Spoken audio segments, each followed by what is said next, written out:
नमस्कार, आप सभी का स्वागत है। मैं हूं आपके साथ शुभेंदु सिंह। रुक कर लेते हैं फटाफट खबरों की ओर। पूर्व सीएम और नेता प्रतिपक्ष भूपेंद्र सिंह हुड्डा ने चंडीगढ़ में प्रेस कॉन्फ्रेंस की। उन्होंने कहा कि सरकार ने जो वादे किए थे उनमें से एक भी वादा पूरा नहीं किया।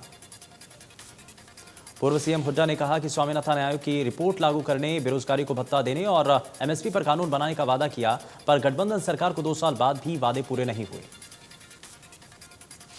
उन्होंने कहा कि विधायक दल की बैठक में फैसला लिया गया कि विपक्षी दल की जिम्मेदारी निभाने के लिए विपक्ष कार्यक्रम लाने जा रहा है। हुड्डा ने कहा कि इसकी शुरुआत वो 10 अक्टूबर को करनाल से करेंगे।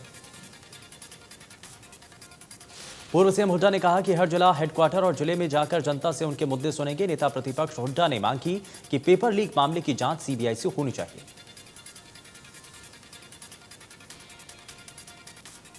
चंडीगढ़ में बारिश से फसलों के नुकसान को लेकर कृषि मंत्री जेपी दलाल ने प्रेस कॉन्फ्रेंस की। कृषि मंत्री ने कहा कि किसानों की ज्यादातर फसल पकी हुई थी। कल मुख्यमंत्री ने स्पेशल गिरदावरी के आदेश दिए। उन्होंने कहा जिस किसान का नुकसान हुआ उसको हर्जाना मिलेगा। मुख्यमंत्री के आदेश से किसानों की थोड़ी भरपाई होगी। कृषि मंत्री ने कहा कि सब्जी फलों के लिए बीमा की नई इंश्योरेंस स्कीम लाए हैं। नई इंश्योरेंस स्कीम से 21 फसलों को जोड़ा जाएगा। उन्होंने कहा कि बीमा कंपनियां नुकसान झेलने वाले किसानों को हर्जाना दें। हरियाणा देश में पहला राज्य है जिसने भरपाई योजना शुरू की। कृषि मंत्री ने बताया कि प्रदेश में शहद की पॉलिसी सरकार ने बनाई है। शहद की उत्पादकता बढ़ाना, लैब बनाना, अब इस पर भी काम किया जा रहा है। वहीं उन्होंने कहा कि किसानों की आमदनी बढ़ाना हमारा मुख्य लक्ष्य है। कृषि मंत्री ने कहा कि हर हित स्टोर की योजना सरकार ला रही है। इसमें मुद्रा लोन दिलवाएंगे, सामान स्टोर पर ही पहुंचाएंगे।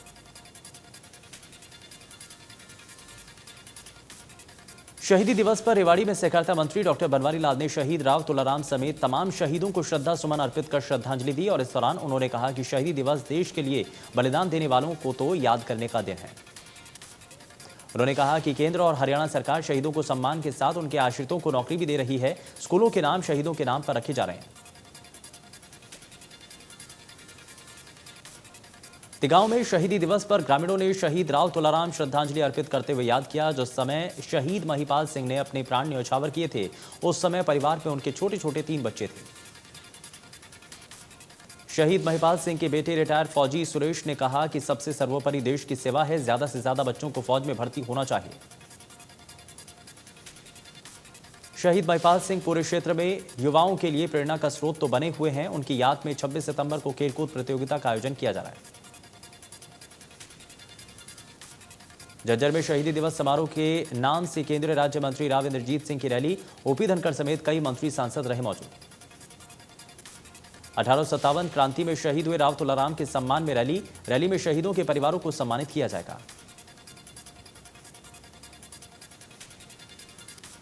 झज्जर में हो रहे प्रदेश स्तरीय शहीदी दिवस समारोह में गुरुग्राम से पर्यावरण संरक्षण विभाग बीजेपी के प्रदेश संयोजक नवीन गोयल 600 वाहनों के काफिले के साथ रवाना हुए।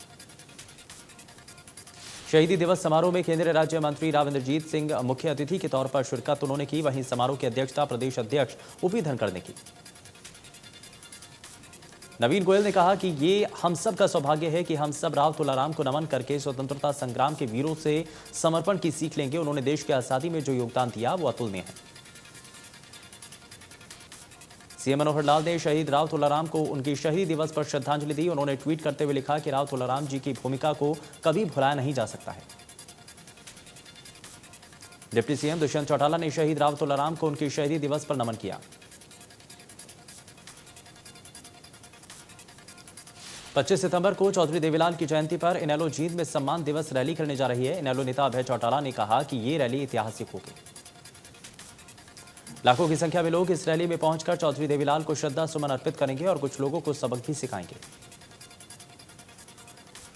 जींद पार्टी कार्यालय पहुंचे अभय चौटाला ने बताया कि सम्मान दिवस रैली में पूर्व प्रधानमंत्री एचडी देवेगौड़ा, जयंत चौधरी, मुलायम सिंह यादव, केसी त्यागी, यशवंत सिन्हा, प्रकाश सिंह बादल, नरेश टिकैत समेत कई बड़े नेता आएंगे। पंजाब की सत्ता में हुए सियासी घमासान पर गृह मंत्री अनिल विज का बयान। बोले पाकिस्तान समर्थक और पाकिस्तान के प्रधानमंत्री इमरान खान और पाक सेना प्रमुख जावेद बाजवा से नवजोत सिंह सिद्धू और उनके सहयोगियों को पंजाब में सत्ता में लाने के लिए कांग्रेस ने गहरी राष्ट्र विरोधी खतरनाक साजिश रची है। गृह मंत्री अनिल विज ने कैप्टन अमरिंदर सिंह को राष्ट्रवादी बताया और कहा कि राष्ट्रवादी कैप्टन अमरिंदर सिंह उनके रास्ते में बाधा थे, इसीलिए उन्हें राजनीतिक रूप से मार दिया गया।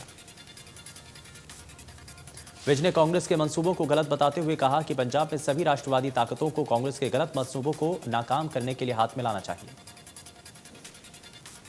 सोनीपत में बीजेपी जिलाध्यक्ष के बयान पर पंजाबी समाज के लोगों ने विरोध जताया। तीरथ राणा ने पंजाबियों पर निशाना फैलाने का आरोप लगाया। तीरथ राणा ने 10 सेकंड का वीडियो जारी करके गंभीर आरोप लगाया था। पंजाबी समाज ने तीरथ से बयान माफी मांगने की मांग की थी। पंजाबी समाज ने आरोपी को 24 घंटे का अल्टीमेटम दिया। तीरथ राणा ने कहा कि वीडियो को तोड़ मड़ोड़ कर पेश किया जा रहा है।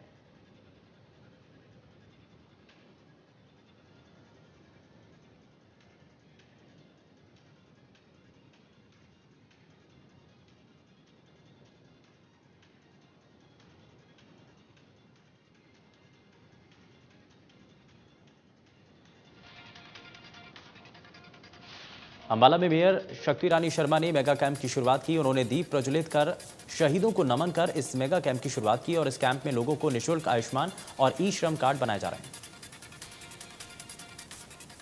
मेगा कैंप में हरियाणा जनचेतना पार्टी के सभी पार्षद मौजूद हैं और पंडित केदारनाथ शर्मा अस्पताल और चैरिटेबल ट्रस्ट की ओर से इस मेगा कैंप का आयोजन किया जा रहा है। भिवानी में तेज हवाओं के साथ बारिश हुई। मौसम विभाग के मुताबिक 25 सितंबर तक बारिश का मौसम बताया गया। शहर के अंदर अनेक नीचे के स्थानों पर जलभराव हो गया। शहर के Halwas gate, Dadri gate, Hanuman gate, Kamla Nagar, Jain Chowk सहित तमाम इलाकों पर पानी भर गया। बारिश से राष्ट्रीय राजमार्ग सहित अनेक स्थानों पर सड़कों में गहरे गड्ढे बन गए, जिसके चलते कई स्थानों पर हादसे भी हुए और कई लोग इसमें फंसते हुए नजर आए। करनाल अनाज मंडी में धान की आवक ने तेजी पकड़ ली है। 1509 वैरायटी के साथ पीआर धान भी मंडी में पहुंच रही है। फसल लेकर आने वाले किसानों को मंडी के एंट्री गेट पर रोका जा रहा है। एमएसपी में शामिल फसल सरकारी तय भाव पर बिकती है। वहीं मौजूदा सीजन में मार्केट कमेटी द्वारा मंडी में सभी प्रबंधों के दावे किए गए। सीधा असर धान की फसल पर पड़ रहा है। किसानों ने बताया कि बरसात के कारण धान में बीमारी आने की आशंका बढ़ गई है।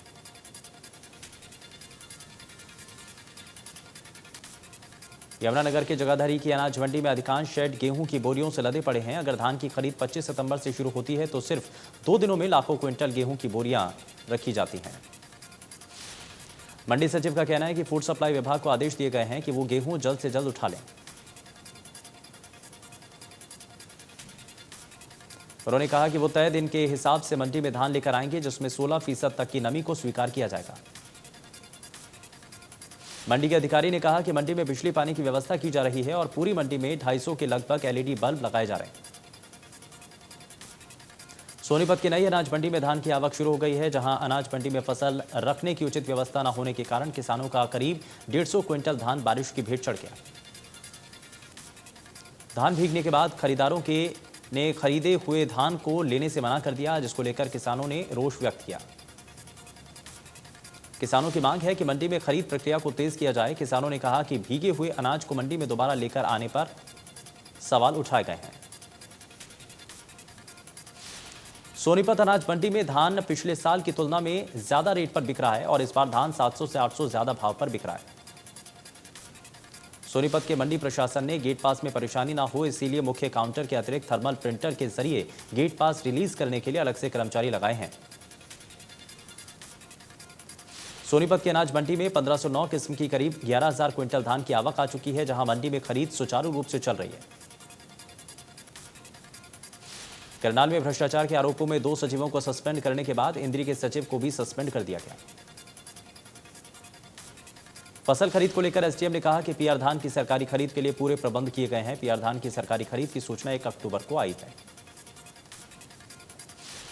पिछली बार भी बाहरी फसल को लेकर मंडी में आढ़तियों के लाइसेंस निलंबित किए गए थे, लेकिन कुछ दिनों के बाद ही उनके लाइसेंस वैध कर दिए गए। गोहाना के खानपुर में भगत फूल सिंह महिला मेडिकल कॉलेज के एमबीबीएस की छात्राओं ने हड़ताल की और भारी बारिश के बावजूद एमबीबीएस की छात्राओं का विरोध प्रदर्शन जारी रहा। बारिश में भी अभद्र भाषा का इस्तेमाल करने वाले प्रोफेसर को बर्खास्त करने की मांग को लेकर एमबीबीएस छात्राएं अड़ी हुई हैं और प्रदर्शन कर रही हैं। गोहाना रोडवेज कर्मचारियों ने हरियाणा रोडवेज संयुक्त कर्मचारी संघ के बाहर रोडवेज महाप्रबंधक के खिलाफ मोर्चा खोला। गोहाना बस स्टैंड पर रोडवेज के कर्मचारियों ने सवाल उठाए हैं। रोडवेज कर्मचारियों का कहना है कि सोनीपत जीएम को 2 महीने पहले 20 सूत्रीय मांग पत्र सौंपा गया था, लेकिन रोडवेज कर्मचारियों की मांगों पर बेरुखी अपनाते हुए उनकी मांगें पूरी कर दी गई। रोहतक के दिल्ली बाईपास के पास एक शराब ठेके पर 3 नकाबपोश बदमाशों ने फायरिंग कर 3 लाख कैश लूट लिए और लूट की वारदात सीसीटीवी कैमरे में कैद हो गई। पुलिस को लूट के बारे में सूचना मिली। पुलिस मौके पर पहुंची। शराब के ठेके पर लगे सीसीटीवी को खंगालने के लिए अपने डीवीआर साथ ले गई है। लूट करने वाले बदमाश दिल्ली नंबर की गाड़ी में सवार होकर आए। पुलिस आसपास के सीसीटीवी की मदद से बदमाशों की पहचान करने में जुट गई है, लेकिन अभी तक इन बदमाशों के बारे में कोई सुराग नहीं लगा। बल्लभगढ़ की चावला कॉलोनी में चोरों ने एक मकान को निशाना बनाया। चोर मोबाइल फोन और नकदी चोरी करके ले गए। मकान में राजपरी नामक महिला अपने बच्चों के साथ रहती है, जिसके पति की कोरोना की वजह से पिछले कुछ महीनों पहले मौत हो गई थी। देर रात करीब 2 बजे तक उसके बच्चे फिल्म देख रहे थे। सुबह जब वो सोकर उठी तो उसने घर का सारा सामान फैला हुआ पाया। राजपरी की माने तो बीती रात चोर उनके यहां मकान में घुस आए और उनके घर में मोबाइल फोन और हजारों रुपए की नकदी चोरी करके ले गए। पलवल के गांव पेंगलतू में शराब के नशे में अपने ही दोस्त की ईंट पत्थरों से हमला कर हत्या करने वाले आरोपी को पुलिस ने गिरफ्तार कर लिया। नशे में कहासुनी के बाद आरोपी ने वारदात को अंजाम दिया। 2 दिन की रिमांड खत्म होने के बाद पुलिस ने आरोपी को अदालत में पेश किया, जहां से आरोपी को जेल भेज दिया गया।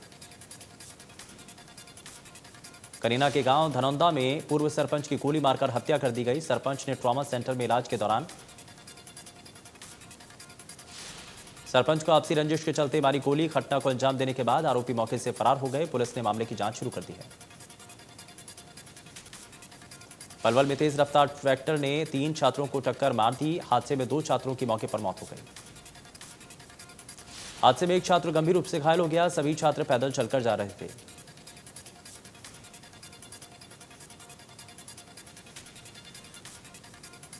देश में पिछले 24 घंटों में कोरोना वायरस के 32,002 नए मामले सामने आए। 31,994 रिकवरी हुई और 280 लोगों की कोरोना से मौत हो गई। महाराष्ट्र में 24 घंटों में कोरोना के 3,608 नए केस आए सामने। एक दिन में 48 मरीजों की मौत हो गई। केरल में पिछले 24 घंटों में कोरोना के 19,000 नए केस आए सामने। दिल्ली में 24 घंटों में कोरोना के 30 नए केस मिले। प्रदेश में कम हो रहा है कोरोना। पिछले 24 घंटों में कोरोना के 16 नए केस आए सामने। देश में एक बार फिर कोरोना के मामलों की रफ्तार बढ़ने लगी। पिछले 2 दिनों में कोरोना के 30,000 से ज्यादा मामले आए सामने। भिवानी में डेंगू और मलेरिया जैसी बीमारियां फैलनी शुरू हो गई, जिसे लेकर स्वास्थ्य विभाग अलर्ट मोड पर है। भिवानी में 9 डेंगू के मरीज मिलने के बाद हड़कंप मचा हुआ है। इनमें से कुछ शहर से हैं तो कुछ गांव से। टीम के सदस्य गांव-गांव जाकर पंचायत को जागरूक करेंगे और सीएमओ डॉक्टर रघुवीर ने कहा कि कमेटी बना दी गई है। फरीदाबाद में पानी से जुड़ी बीमारियां बढ़ती जा रही हैं। इसके लिए जन स्वास्थ्य विभाग की लैब में लगातार ग्रामीण क्षेत्र में होने वाले पानी की टेस्टिंग भी हो रही है। लैब में पानी के करीब 11 तरह के टेस्ट किए जा रहे हैं और लैब असिस्टेंट ने बताया कि वैसे तो फरीदाबाद के ग्रामीण क्षेत्र में पीने के पानी की स्थिति ठीक है, लेकिन 2 ऐसे गाँव हैं जहां पर पानी ठीक नहीं है।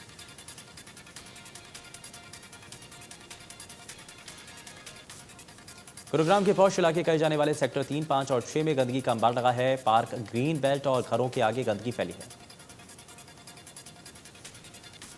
चरखी दादरी के सांस्कृतिक मॉडल प्राइमरी स्कूल में 150 से लेकर के 2 फीट तक पानी जमा हुआ है। प्रशासन पिछले 2 सप्ताह से लगातार जल निकासी के लिए कोशिशें कर रहा है। जलभराव के चलते स्कूल की कक्षाएं अस्थायी तौर पर राजकीय कन्या वरिष्ठ माध्यमिक स्कूल में शिफ्ट की गई। राइट टू सर्विस के मामले में फरीदाबाद की स्थिति संतोषजनक बताई गई। जिले के लोगों की शिकायतों को दूर करने के लिए मामले में फरीदाबाद की रैंकिंग 9.5 है। इंडिया न्यूज हरियाणा से खास बातचीत में फरीदाबाद के डीसी जितेंद्र यादव ने कहा कि अधिकारियों को निर्देश दिए गए हैं कि समय पर लोगों की शिकायतों को दूर कराएं। चरखी दादरी में लोगों को जल्द जाम से राहत मिलेगी। रोहतक फाटक पर बनने वाला पुल 4 लेन पुल बनेगा, जिसका 45 करोड़ का एस्टीमेट तैयार कर हेड ऑफिस भेज दिया गया है। कार्यकारी अभियंता ने बताया कि रेलवे की ट्रैफिक व्हीकल यूनिट से यहां सर्वे किया गया, जिसमें पाया गया कि 3 लाख से ऊपर वाहन ऐसे इस रेलवे ब्रिज से गुजरते हैं। उन्होंने कहा 4 लेन रोड बनेगा, जिसका प्रपोजल भेजा गया है। जैसे ही परमिशन मिलेगी काम शुरू होगा। दिल्ली कुलपति प्रोफेसर योगेश सिंह दिल्ली विश्वविद्यालय के नए कुलपति नियुक्त किए गए। राष्ट्रपतियों की नियुक्तियों को दिल्ली विश्वविद्यालय के कुलपति नियुक्त किए गए। प्रधानमंत्री नरेंद्र मोदी बुधवार को अमेरिका के दौरे के लिए रवाना हो गए। भारतीय समयानुसार करीब 3:30 बजे पीएम वाशिंगटन पहुंचे। अमेरिका पहुंचने के बाद प्रधानमंत्री मोदी ने ट्वीट कर कहा आभारी हूं।